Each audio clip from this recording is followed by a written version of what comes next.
জয়গুরু। আপনি শুনছেন রিতায়নী YouTube channel. আপনাকে স্বাগত, অভিনন্দন, শ্রদ্ধা, প্রণাম ও পবিত্র আনন্দিত জয়গুরু জানাই। আমি এই চ্যানেলে সৎসঙ্গ সম্পর্কিত সমস্ত কিছু তথ্য যতটুকু পারি দিয়ে যাই। আমরা এই মানব জীবন পেয়েছি, এই দুর্লভ মানব জীবন, 84 লক্ষ কোটি যোনি পেরিয়ে জন্মলাভ করে এই মানব জন্ম। এই মানবরাই পারে সাধনা করতে, এই মানবরাই পারে সাধনার জগতে উত্তীর্ণ হতে। কিন্তু যদি আমরা না করি, আমরা যারা সৎসঙ্গী, যারা সাধনা করছি বা পরমপিতার আতুল চরণে, শ্রী ঠাকুর অনুকূলচন্দ্রের চরণে এসেছি সাধনার জন্য, এই জীবন সাধনা করে এই দুঃখ কষ্ট জ্বালাময় থেকে আমরা যাতে মুক্তি পাই, সেই চেষ্টায় আমরা রত। সংসারে থেকে হোক, মূলত সংসারে থেকেই আমরা করছি। কিন্তু এই সম্পর্কে যদি আমাদের সম্যক জ্ঞান না থাকে, সৎসঙ্গ সম্পর্কে, ঠাকুর সম্পর্কে, ঠাকুর কি বলেছেন, কিভাবে সাধনা, কি করলে আমাদের ধ্যান ধারণা বাড়বে, আমাদের চলার পথটা ঠিক হবে, না জানি, তাহলে কিন্তু আমরা পিছিয়ে পড়ব। তাই আমরা যারা শুনব সৎসঙ্গ বা এই জীবনে সাধনা, এগিয়ে যাব। যারা শুনবো না, পিছিয়ে পড়ব। ভুল ত্রুটি থাকলে ধরিয়ে দেবেন, সংশোধন করার চেষ্টা করব, শাসন করবেন, শাসিত হব। কিন্তু শুনবেন, শেয়ার করবেন।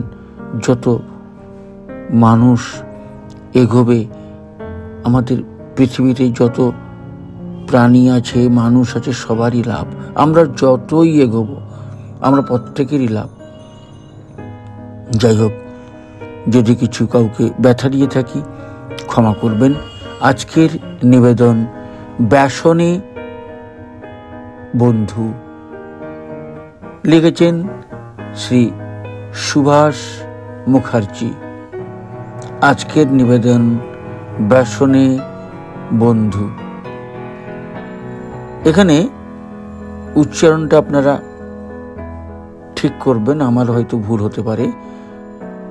ব্যাসনে বলছি, বসনেও হতে পারে। উচ্চারণ বানানটা বৈজ ফোলা দন্তস দন্তন একার। বসনে বা ব্যাসনে আকারটা নেই, আকারটা থাকলেই ব্যাসনে হতো। তাহলে বসনে বন্ধু। আজকের নিবেদন বসনে বন্ধু। উৎসবে বসনে চৈব দুর্ভিক্ষে রাষ্ট্র বিপ্লবে রাজোদ্দারে শ্মশানে চ যতিষ্ঠতি সবান্ধব। চাণক্যের শ্লোক। উৎসব, বসন আর দুর্ভিক্ষ সময়, শ্মশান, রাজার দ্বার আর শত্রু ভয়, এসবে সহায় যার সেই জন হয়, সে তার যথার্থ বন্ধু জানিবে নিশ্চয়।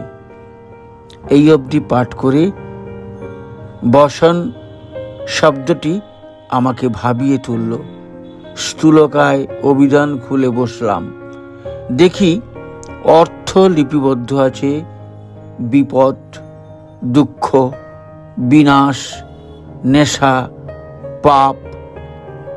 প্রথম তিনটি অর্থ বিপদ, দুঃখ আর বিনাশ আমার বুদ্ধির গণ্ডির আওতায় চলে এলো। অর্থাৎ বিপদে, দুঃখে ও বিনাশকালে যে সঙ্গ দেয় সে বন্ধু। এ পর্যন্ত ঠিকই আছে। কিন্তু নেশায় বা পাপ কার্যে যে সঙ্গ দেয় সে কি প্রকৃত বন্ধু হতে পারে? সমস্যা জটিল হয়ে উঠল। বসনের প্রকারভেদ যখন চোখে পড়ল, দেখলাম, জানলাম বসন দুই প্রকার, কামজ বসন ও কোপজ বসন। কামজ বসন 10 প্রকার: মৃগয়া, জুয়া, দিবানিদ্রা, পরনিন্দা, মদ্য, বেশ্যা, নৃত্য, গীত, ক্রীড়া ও বৃথা ভ্রমণ। কোপজ ব্যসন 8 প্রকার: খলতা, দৌরাত্ম্য, ক্ষতি, প্রতারণা, ঈর্ষা, দেশ, কটূক্তি ও নিষ্ঠুরতা। তাহলে মহামতি চাণক্য অনুযায়ী ঠিক এই দাঁড়ালো যে এই 18 প্রকার দুষ্কর্মে যে সঙ্গ, সাহচর্য ও সহায়তা দান করবে সেই প্রকৃত বন্ধু। সত্যি কি তাই? তা কি হতে পারে? না, তা সম্ভব, কিন্তু তাই তো লিপিবদ্ধ আছে উৎসবে বসনে। তাহলে উপায় কে বলে দেবে? এর প্রকৃত অর্থ কি?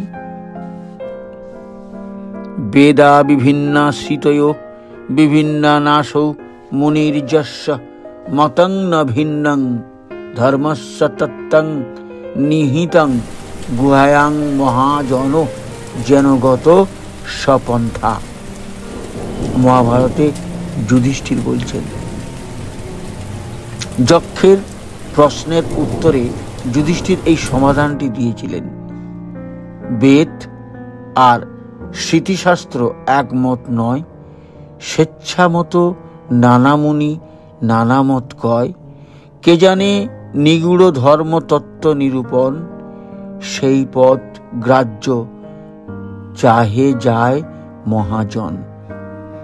বিপদে দুঃখে ও বিনাশকালে যে সঙ্গ দেয় সে বন্ধু। এ পর্যন্ত ঠিকই আছে, কিন্তু নেশায় ও পাপ কার্যে যে সঙ্গ দেয় সে কি প্রকৃত বন্ধু হতে পারে? সমস্যা জটিল হয়ে উঠল। বসনের প্রকারভেদ যখন চোখে পড়ল, এইখানে প্রশ্ন জাগে, মহাজন পদবাচ্য কোনো ব্যক্তি হতে পারে না। এর উত্তর শ্রীমৎ ভাগবত দিয়ে রেখেছেন। মহর্ষি ব্যাসদেব 12 জন মহাজনের নাম উল্লেখ করে গেছেন, যারা প্রকৃত ভগবত তত্ত্ব বা ধর্মতত্ত্ব জানেন। এরা হলেন স্বয়ম্ভু নারদ, শম্ভু কুমার, কপিল মনু, প্রহ্লাদ, জনক ভীষ্ম, বলির বৈয়াস কীর্জম। 1.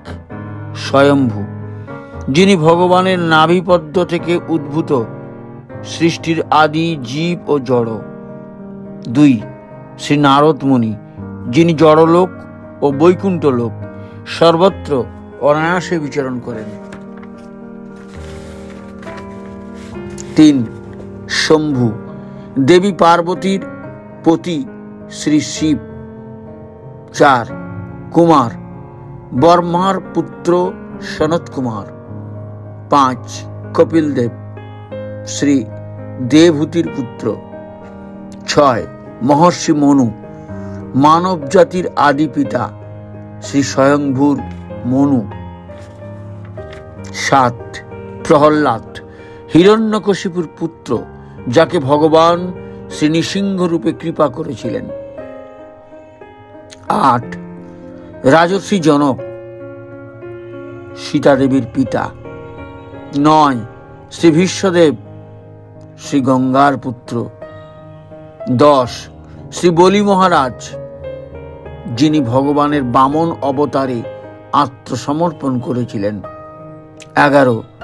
বৈয়াসকি, ত্রিকালজ্ঞ মহর্ষি, শ্রী ব্যাসদেবের পুত্র, মুক্ত পুরুষ শ্রী সুখদেব গোস্বামী। 12. শ্রী যমরাজ, মৃত্যুর দেবতা। পরের শ্লোকেই শ্রী যমরাজ তার দূতদের বলছেন, দাদৈ সেতয়ে বিজানিম ধর্মং ভাগবতং ভটা গুজ্জং বিশুদ্ধং দুর্বোধ্যং জং জ্ঞাতামৃতমশ্নুতে। আমরা এই 12 জন প্রকৃত ধর্মের তত্ত্ব জানি। হে ভৃত্যগণ, এই দিব্য ধর্ম, যা ভাগবত ধর্ম বা ভাগবত প্রেম ধর্ম নামে পরিচিত, তা জড়া প্রকৃতির গুণের দ্বারা কলুষিত নয়। তা অত্যন্ত গোপনীয় এবং সাধারণ মানুষের পক্ষে দুর্বোধ্য। কিন্তু কেউ যদি ভাগ্যক্রমে তা হৃদয়ঙ্গম করার সুযোগ পায়, তাহলে তা তৎক্ষণাৎ মুক্ত হয়ে পরমেশ্বর ভগবানের আনন্দময় ধামে ফিরে যায়। আর ধর্মের প্রকৃত স্বরূপ উদ্ঘাটিত হয় আদর্শের মধ্যে। আদর্শই হল ধর্মের মূর্ত বিগ্রহ। তিনি ধর্মস্বরূপ। জগতের সমস্ত ঐশ্বর্য, জানা, ভালোবাসা ও কর্ম যার ভিতর সহজ উৎসারিত, আর যার প্রতি আসক্তিতে মানুষের বিচ্ছিন্ন জীবন ও জগতের সমস্ত বিরোধের চরম সমাধান লাভ হয়, তিনি মানুষের ভগবান। সত্যানুসরণে আছে, তিনি একবার নন, বারবার অবতীর্ণ হয়েছেন আমাদেরই মাঝে, আমাদেরই মতো হয়ে ধর্মের স্বরূপটাকে প্রতিভাত করার জন্য, আর মানুষের বিচ্ছিন্ন জীবন ও জগতের সমস্ত বিরোধের চরম সমাধান দর্শনের জন্য। কখনো বা মৎস্য, কখনো বা কুর্ম, কখনো বা নৃসিংহ অবতারে তাঁর আবির্ভাব। সেই তিনি তো এই তিনি এসেছেন নদের গোড়া বা দক্ষিণেশ্বরের পাগলা ঠাকুর হয়ে। দয়াল আমার রূপের পরিবর্তন করে করে সেই ভাব নিয়েই আসেন নতুন মোড়কে, নবস্বাদে। মৎস্যকুর্ম কোল নৃসিংহ বামন শরীরম রাম কৃষ্ণ বুদ্ধ যিশু মোহাম্মদ রূপায়িতম চৈতন্য রামকৃষ্ণানুকূলং পূর্বতনী পুরাণম শাশ্বতং মর্তমানম। চাণক্যের শ্লোকে যখন মনের মধ্যে বিরোধ উপস্থিত হলো, তখনই আলো দেখালেন সত্যানুসরণ। মনে পড়ল অনুস্মৃতির সেই ছড়ার বাণী, নিজেই বুঝে হতে রে পাকা, ধাক্কা খেতে হবেই অনেক, বহুদর্শীর হাত ধরে তাই দূর করিস তোর শঙ্কা যতেক। সর্বস্বার্থের সমাধান জানিস ইষ্ট প্রতিষ্ঠান।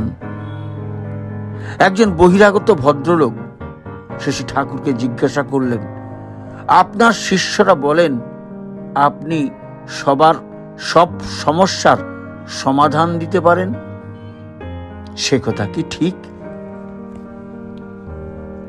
শশী ঠাকুর উত্তরে বললেন, তা তো আমি বলতে পারি না, যারা বলে তারা জানে। তবে আমি যা বুঝি তা বলি, এবং যা বলি তা আমি নিজ অভিজ্ঞতা ও অনুভবের উপর দাঁড়িয়েই বলি। তাই অভ্যস্ত সংস্কার ছেড়ে তাঁর দেওয়া মঙ্গলটার দিকে চাইতে চেষ্টা করলাম, খুঁজতে শুরু করলাম বসনে বন্ধুত্বের মানে। নজরে পড়ল তার জীবন চর্চা।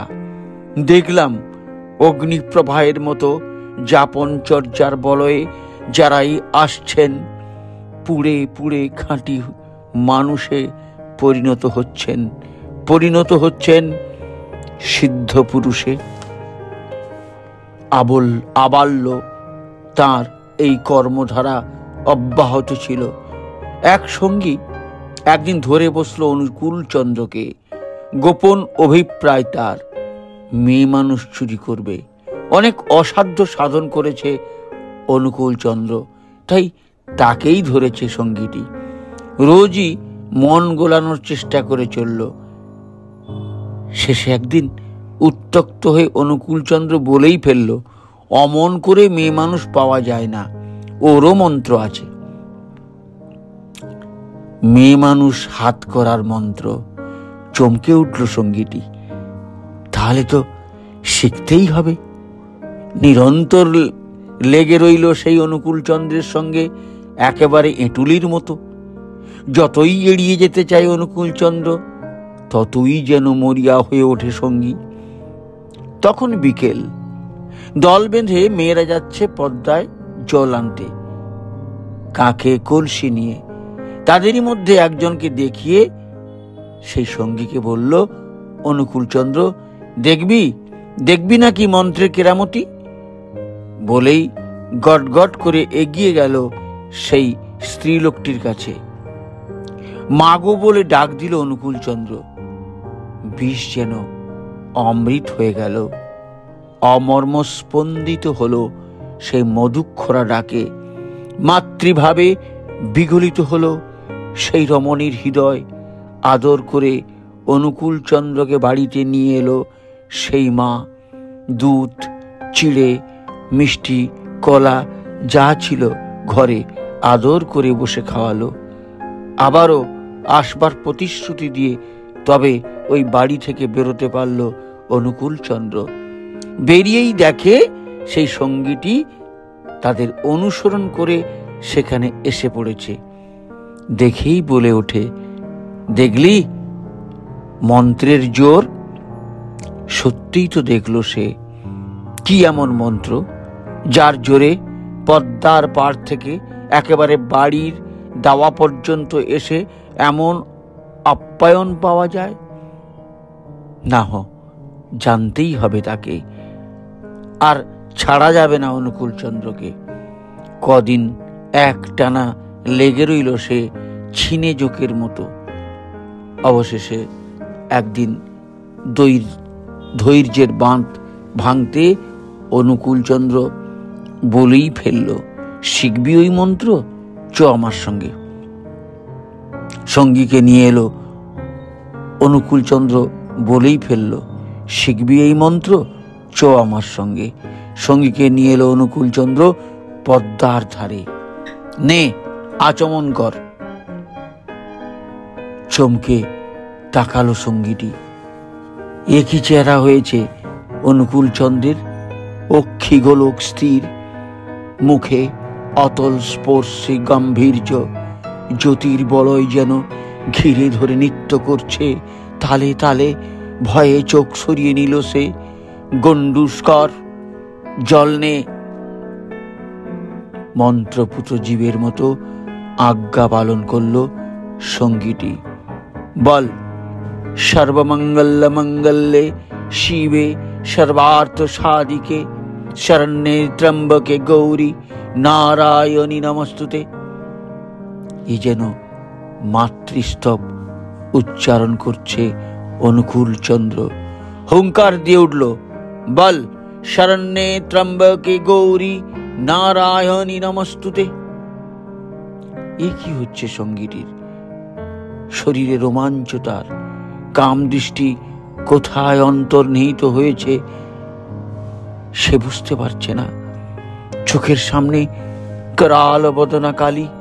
অসংখ্য রক্ত জিহ্বায় লেহন করে নিচ্ছে তার লালসার রস।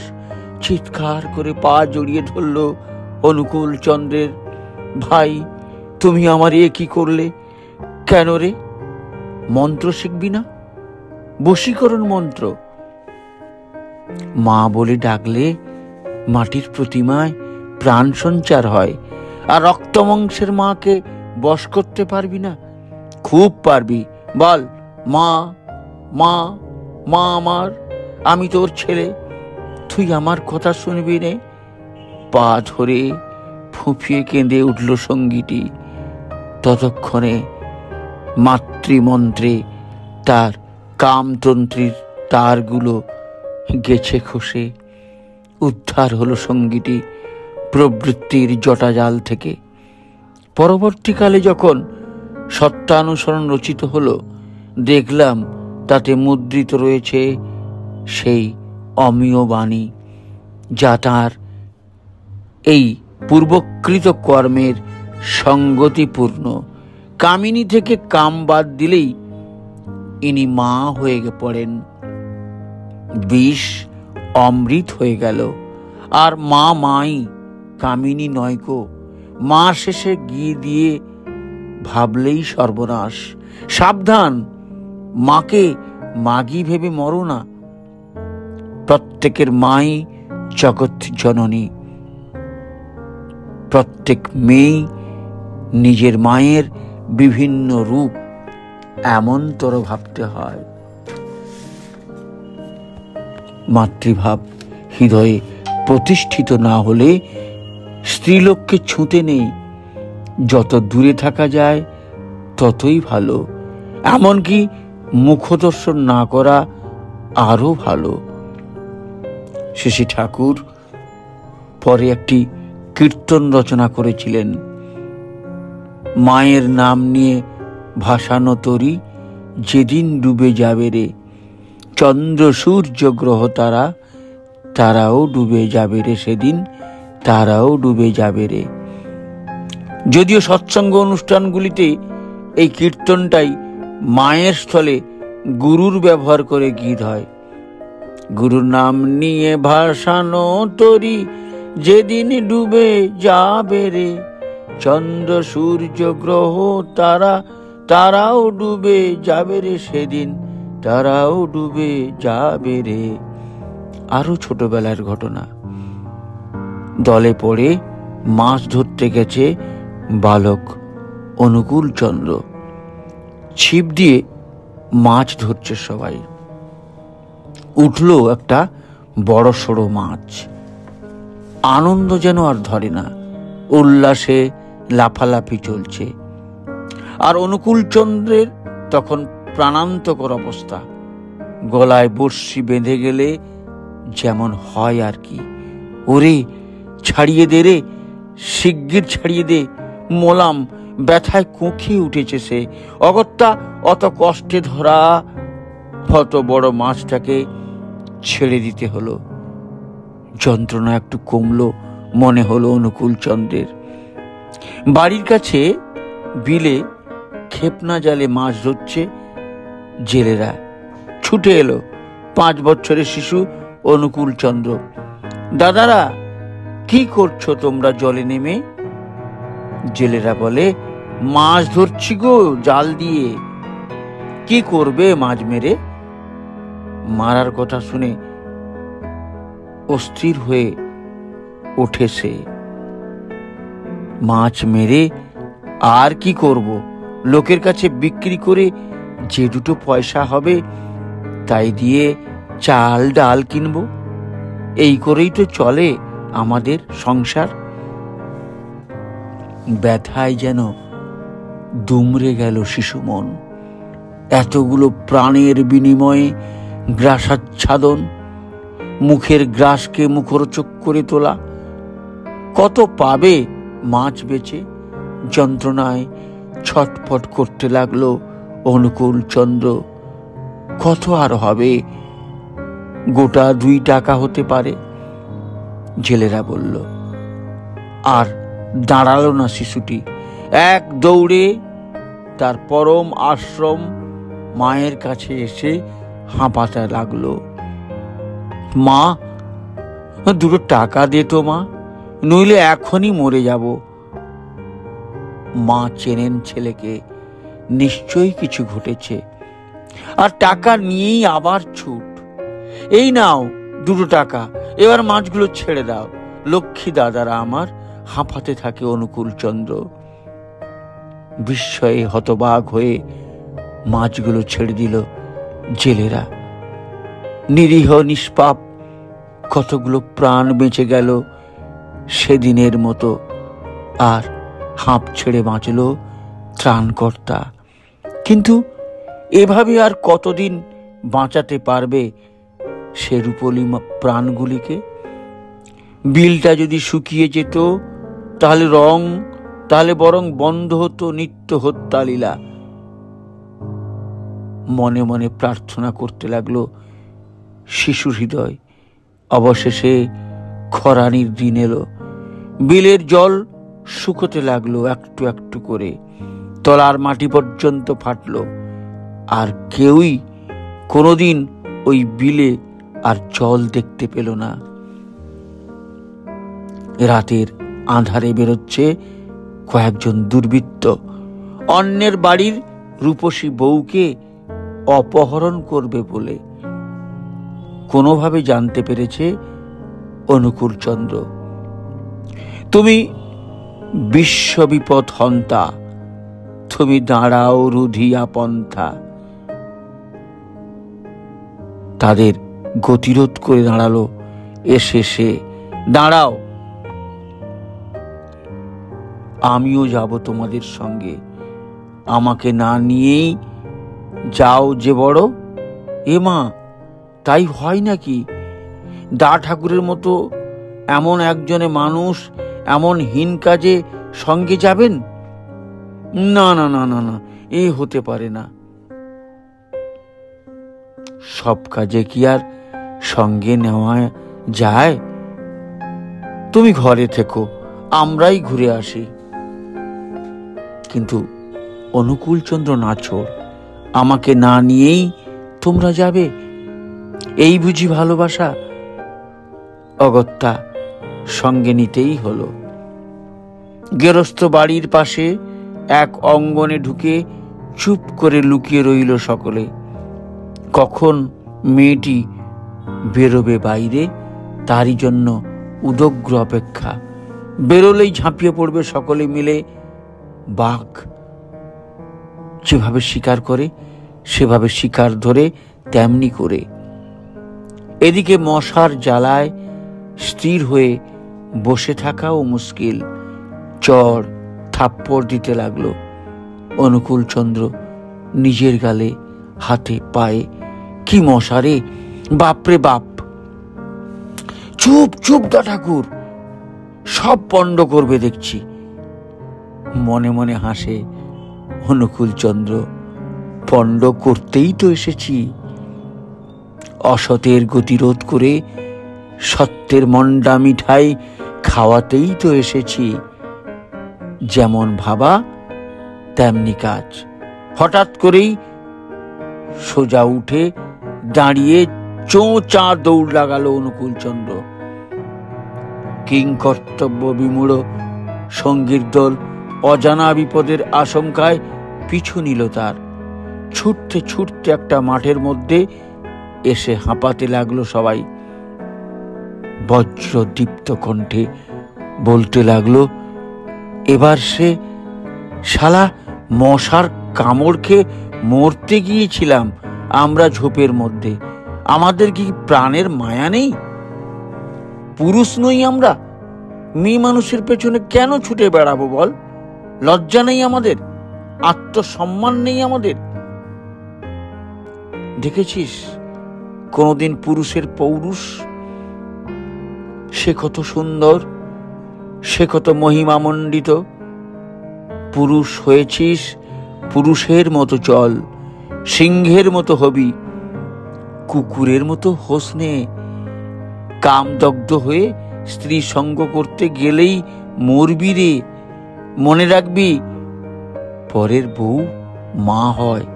পরের বউকে ধরতে গিয়েছিলি? অসঙ্গ কামনা করতে গিয়েছিলি? নিজের বউকে যদি কেউ ধরে সহ্য করতে পারবি তো? একেবারে তীরের মতো গিয়ে বিঁধল কথাগুলো, মর্মে গেঁথে গেল। তাসের ঘরের মতো ভেঙে পড়ে ধূলিসাৎ হয়ে গেল তিলে তিলে গড়ে ওঠা কামনার প্রাসাদ। শেষে দা ঠাকুরের পাদ স্পর্শ করে ওরা ক্ষমা চাইল। জীবনের অভিমুখের পরিবর্তন ঘটে গেল।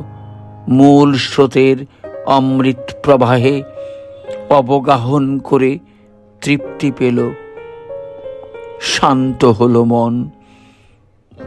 মনে পড়ল চাণক্য শ্লোকের সেই সাবধান বাণী, মাতৃবৎ পরদারেষু পরদ্রবেৎসু লোষ্ট্রবৎ আত্মবৎ সর্বভূতেষু য পশ্যতি সপণ্ডিত। অর্থাৎ পরদারে মাতৃসম দেখে যেই জন পরের সামগ্রী দেখে লোষ্ট্রের মতন সকল মনুষ্যে দেখে আপনার সম, তাহার দেখাই দেখা তারে করি নম। এক চোর বন্ধু জুটিয়েছে অনুকূলচন্দ্র, ভারী ভাব তার সঙ্গে। তার অভাব পূরণের দায়ভার স্বতঃস্ফূর্তভাবে কাঁধে তুলে নিয়েছে সে। কিন্তু জীবন সমুদ্রে হাবুডুবু খাওয়া লোকটিকে একেবারেই তীরে না তোলা পর্যন্ত যেন স্বস্তি নেই অনুকূলচন্দ্রের। মাঝরাতে বিছানা ছেড়ে বেরিয়ে পড়ে, পদ্মার ধারে এসে দাঁড়িয়ে থাকে নিকষ কালো অন্ধকারে, যেন কারোর জন্য অপেক্ষমান। পদ্মার চর দিয়ে কে যেন হেঁটে যায় চুপি চুপি, সেই বিশ্ব বিপদ হন্তা রুধিয়া পন্থা দাঁড়িয়ে পড়ল সামনে। কোথায় চললি? দেখতেই তো পাচ্ছ, মুখে আর কিছু বলতে হবে? অসহায় স্বীকারোক্তি চোর বন্ধুর। কিন্তু চুরি করতে গিয়ে ধরা পড়িস যদি, ঠকাতে গিয়ে যদি ঠকিস, বেকুবের মতো কাজ করিস নে।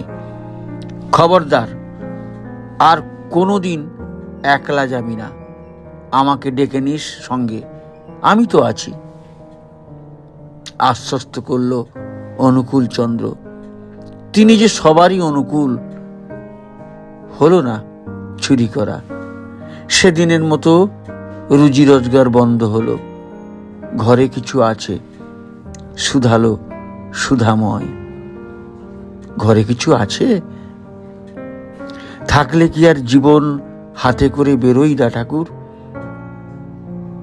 কি আর করা, বাড়িতে নিয়ে এসে কয়েকটা টাকা বের করে ধরিয়ে দিল দা ঠাকুর। কিন্তু তার চলে কদিন। পুঁজি শেষ হতেই আবার পিচ্ছিল পথে বেরোনো। নিশুতি রাতে অজ্ঞাত সারে সঙ্গ নিল দা ঠাকুর। এভাবে আর কতদিন চলবি? এতদিন তো চুরি করলি, অভাব ঘুচল। কই কই আর ঘুচল?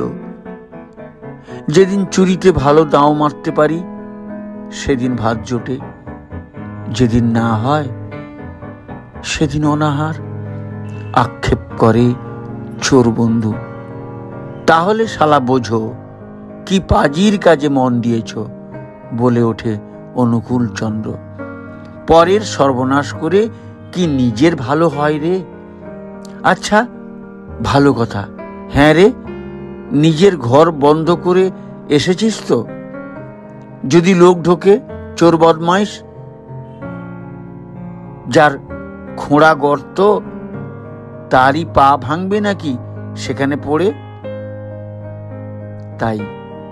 তাই তো ভালো করে খেয়াল পড়ছে না তো।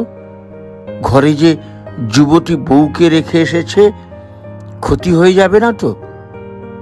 এবারে মোক্ষম দাওয়াই দিলেন দা ঠাকুর। পেট চালাতে গিয়ে কি পরকাল খোয়াবি? রত্নাকরে পাপের ভাগ কেউ তো নিল না। নারদ ছাড়া উদ্ধার হবে কি করে? ছেঁদে পড়ল চোর বন্ধুটি। আমার কি হবে দা ঠাকুর, আমার কি হবে? আমি যে একেবারে পতিত। অভয় হস্ত দা ঠাকুরের তো বাড়ানোই আছে। আছে যে মায়ের আশিস। অকুলে পড়িলে দিনহীন জনে নুয়াইও শির, কহিও কথা, কুল দিতে তারে সেধ প্রাণপণে, লক্ষ্য করি তার নাসিও ব্যথা। পতিত আবার কি? চাষ হয়নি তাই পতিত। পতিত জমিতে তো সোনা ফলে রে। মধুর কণ্ঠ যেন মুগ্ধ করে দিল বিপদগামীকে। ছুটে গিয়ে সিঁধ কাঠিটা পদ্মার জলে ছুঁড়ে ফেলে দিয়ে এসে বাধ্য ছেলের মতো দাঁড়ালো সে দা ঠাকুরের সামনে। সাবাসি দিয়ে বাহবা দিয়ে বলে উঠল, অনুকূলচন্দ্র, বেশ করেছিস, ও কাজ আর করতে হবে না, চল ব্যবসা করবি। আদর করে বাড়িতে নিয়ে এসে 5টি টাকা ধরিয়ে দিল। নবপথ সন্ধানীকে আলোর পথের যাত্রীর হাতে। যাই হোক, শুরু তো করলো সে ব্যবসা, সবজির ব্যবসা। কিন্তু এতদিনের অভ্যেস কি আর সহজে যেতে চায়? রাত ঘনিয়ে এলেই মাথার পোকাগুলো যেন কিলবিল করে ওঠে, নেশার টান যেন ঘনীভূত হতে থাকে। তখন বুদ্ধি করে ছুটে আসে বিপত্তারণ দা ঠাকুরের কাছে, উতরল মন শান্ত করতে। দা ঠাকুর তাকে কাছে বসিয়ে গল্প বলে বদখেয়াল যখন আসবে তখন মনটাকে অন্য কাজে লাগিয়ে দিবি। নেশারও একটা সময় আছে, সেই সময়টাকে পার করে দিতে হয়। আরো কিছু টাকা তুলে দেয় অনুকূলচন্দ্র তার হাতে।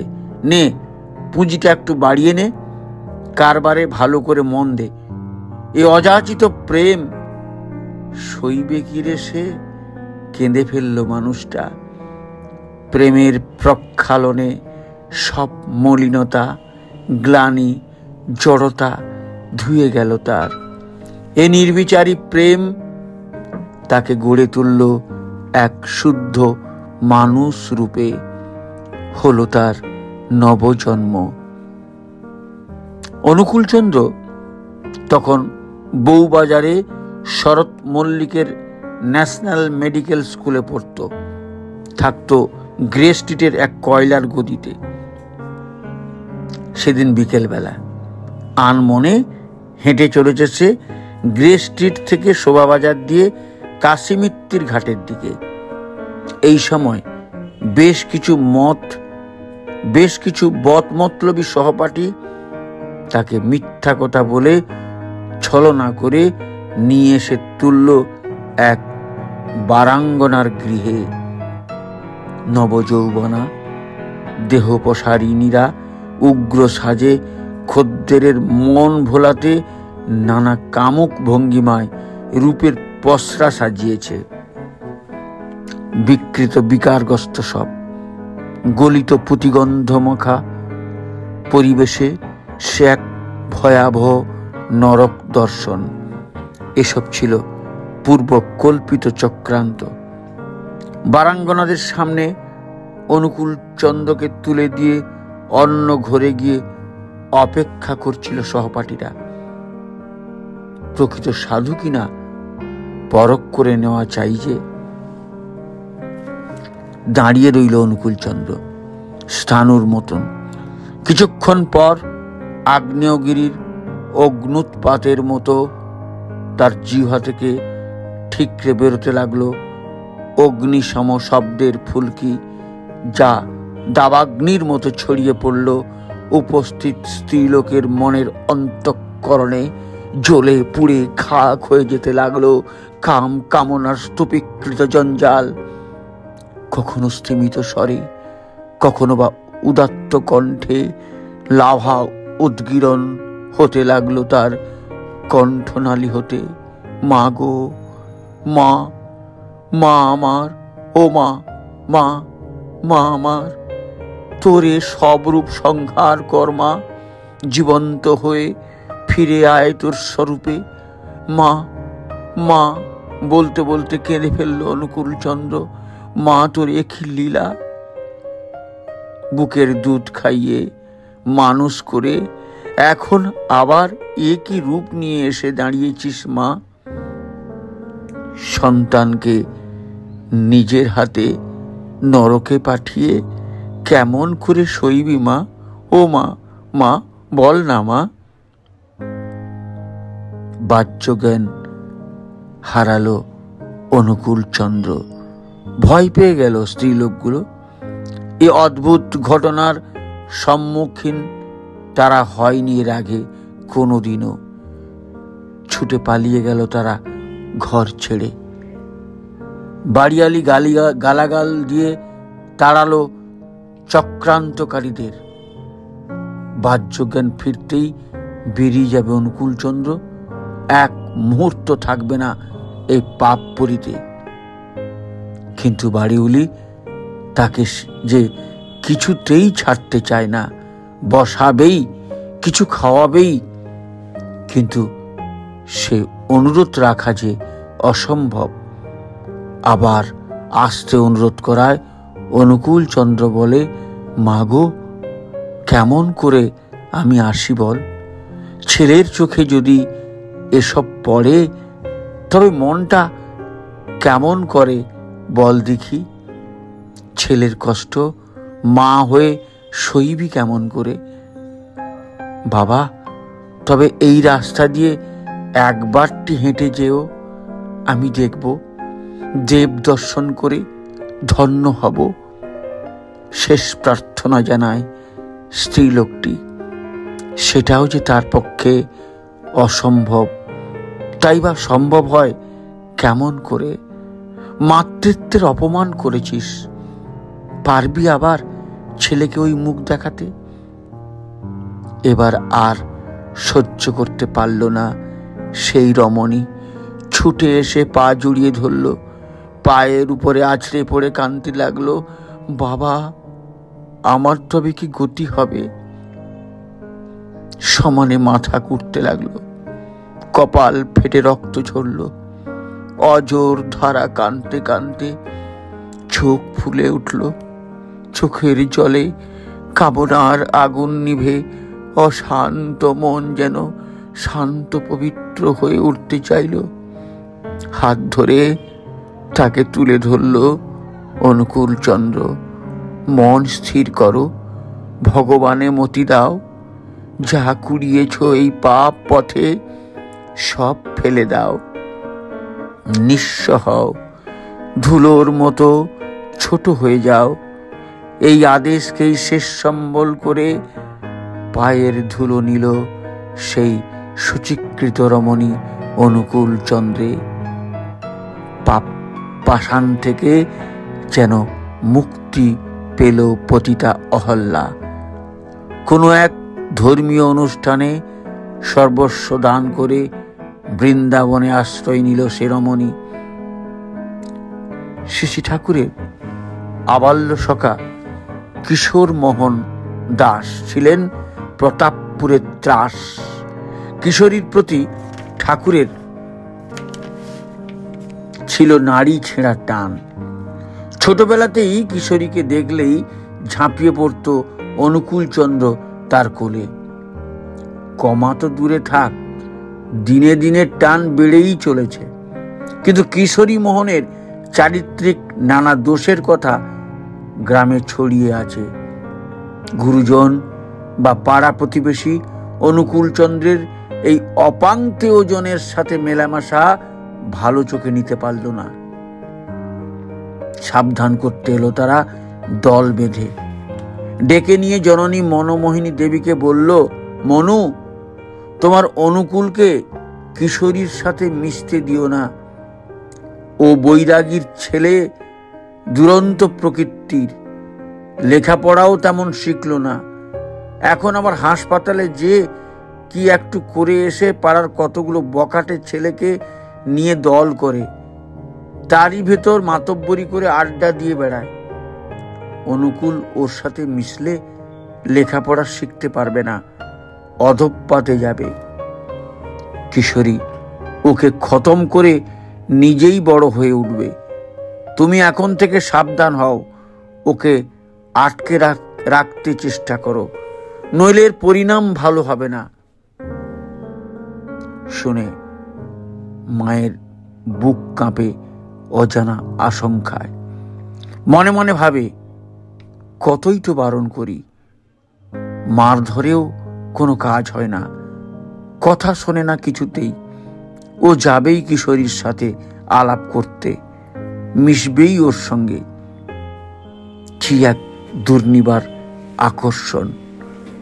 উৎকণ্ঠায় ব্যাকুল হয়ে মনমোহিনী আবার ডেকে বোঝাতে থাকেন বড় আদরের ধন অনুকূলচন্দ্রকে।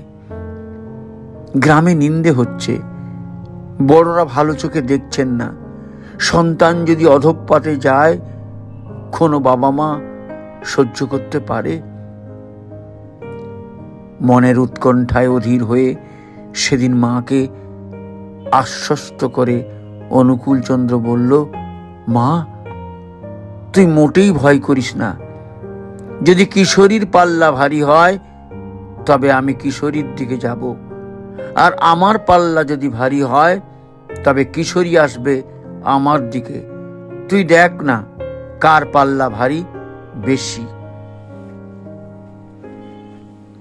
কণ্ঠে আত্মপ্রত্যয়, মুখমণ্ডলে দীপ্তির আভা, যে জনগণের চিত্র সংশোধন, মানুষের মনুষ্যত্বের উদ্বোধন করতে অবতীর্ণ হয়েছে, সে বন্ধু রূপেও যে পতিতোদ্ধারিণী গঙ্গে হবে, এতে আর আশ্চর্য কি? ভয়, সংখ্যা, তফাৎ এগুলো তো আমাদের মতো সাধারণ মানুষের জন্য। চিকিৎসকের কি ঘা দেখে ভয় পেলে চলে? ফোঁড়া কাটতেই তো তার আনন্দ, রোগের নিরাময়ই তো তার তৃপ্তি, অস্পৃশ্যতা তো তার অভিধানে থাকতে নেই। উত্তম নিশ্চিন্তে চলে অধমের সাথে, তিনিই মধ্যম যিনি চলেন তফাতে।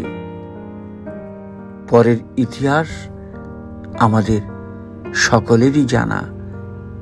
শশী ঠাকুর অনুকূলচন্দ্রের প্রাণের রাই কিশোরী অচিরেই ভক্তবীরে পরিণত হয়েছিলেন। শশী ঠাকুর অনুকূলচন্দ্রের জীবনের যে ঘটনাগুলি ব্যক্ত হলো এতক্ষণ বা শোনালাম, তাতে দেখা গেল ঘটনাচক্রে যে অসৎ বা নিষ্ঠুর ব্যক্তিগুলির অনভিপ্রেত কর্মকাণ্ডের সঙ্গে সম্পৃক্ত হয়েছিলেন, সবগুলোতেই তিনি সেই সংশ্লিষ্ট ব্যক্তি বা ব্যক্তিবর্গকে উত্তরণের পথ চালিত করেছেন, জীবনের মোড় ঘুরিয়ে দিয়েছেন। চাণক্যের শ্লোকের বসনে সঙ্গ সহচর্য দেওয়ার প্রকৃত অর্থ এটাই সার্থক প্রকাশ। সত্যানুসরণে তার এই ভাবেরই অনুরণন দেখতে পাই। তোমার বন্ধু যদি অসৎও হয়, তাকে ত্যাগ করো না, বরং প্রয়োজন হলে তার সঙ্গ বন্ধ করো, কিন্তু অন্তরে শ্রদ্ধা রেখে বিপদে আপদে কায় মনোবাক্যে সাহায্য করো, আর অনুতপ্ত হলে আলিঙ্গন করো। তোমার বন্ধু যদি কুপথে যায় আর তুমি যদি তাকে ফেরাতে চেষ্টা না করো বা ত্যাগ করো, তার শাস্তি তোমাকেও ত্যাগ করবে না। দেবী দুর্গা স্তোত্রে আমরা বলে থাকি, ভার্যাং মনোরমাং দেহি মনোবৃত্তানুসারিণী। কিন্তু যে স্ত্রী স্বামীর মনোবৃত্তিকে অনুসরণ করে স্বামীর হাতে মদের গেলাস তুলে দেয়, তাকে ভালো বলবো? নাকি যে স্ত্রী স্বামীর কুঅভ্যাসকে দূর করে স্বামীকে দেবত্বে উপনীত করে তাকে? নারীর নীতিতেও আমরা তেমনই তত্ত্ব পাই। যে সংসারে স্ত্রী স্বামীকে আত্মসেবামুখী করে সে মৃত্যুর সহযাত্রী, আর যে স্ত্রী স্বামীকে আদর্শে অনুপ্রাণিত করিয়া বিশ্ব সেবায় তৎপর করিয়া তোলে, তাহার স্বামীতে নারায়ণের আবির্ভাব হয়। তিনি আরো বললেন, সতী স্ত্রীরা কম সন্ন্যাসী না। সতী স্ত্রীর সতীত্বের সার্থকতা আবার স্বামীকে ইষ্টপ্রাণ করে তোলায়। তাই পতিব্রতা স্ত্রীর চেয়ে সতী স্ত্রীর গুরুত্ব অনেক বেশি। পতিব্রতা স্ত্রী বসনে অংশগ্রহণ করতে পারে, কিন্তু সতী স্ত্রী সেই বসন থেকে উদ্ধারের ক্ষমতা রাখে। তাই সতী স্ত্রী স্বামীর প্রকৃত বন্ধু। তাই সত্যি উপলব্ধি হয় আজ যে উৎসবের নয়, বসনের বন্ধুই প্রকৃত বন্ধু। সুসময় অনেকেই বন্ধু বটে হয়, অসময়ে হায় হায় কেহ কারো নয়। দুঃসময়ে অতল গহ্বর থেকে টেনে তুলে সমাজের সমতলে সুনির্মল মলয় বাতাসে সুগন্ধি পুষ্পের আঘ্রাণ যে উপভোগ করায়, তার চেয়ে বড় বন্ধু আর কে আছে? দয়ালু সেই কথাই বললেন, মিত্র জানিস সেই, না ডাকলেও তুই শত্রুরে তোর দলন করে যেই। তুমি ছাড়া আর কে পারে ভালোবাসা দিয়ে এমন ভরিয়ে দিতে এ সংসারে? তাই তো মন মোর বলে ওঠে, তমেব পিতা চ মাতা তমেব, তমেব বন্ধুশ্চ সখা তমেব, তমেব বিদ্যা দ্রবিণং তমেব, তমেব সর্বং মম দেব দেব। তমেব পিতা চ মাতা তমেব, তমেব বন্ধুশ্চ সখা তমেব, তমেব বিদ্যা দ্রবিণং তমেব, তমেব সর্বং মম দেব দেব। জয় গুরু। আজ এই পর্যন্ত, আবার আগামী পর্বে দেখা হবে। যদি ভালো লাগে অবশ্যই সাবস্ক্রাইব করবেন এবং শেয়ার করবেন, লাইক কমেন্টও করে আমাদের উৎসাহিত করবেন। শেষ করার আগে পরমপিতার আতুল চরণে আপনাদের সবার সর্বাঙ্গীন মঙ্গল প্রার্থনা করি এবং ঠাকুরের একটা কথা বলেই আজকের প্রতিবেদন শেষ করছি। জীবনের পরম আশীর্বাদ হলো তাকে চাওয়া। তাকে চাওয়ারও শেষ নেই, পাওয়ারও শেষ নেই। অফুরন্ত তাকে অফুরানভাবে চাইতে গিয়ে আমিও অফুরান হয়ে উঠব। শ্রী ঠাকুর অনুকূল চন্দ্র। জয় গুরু।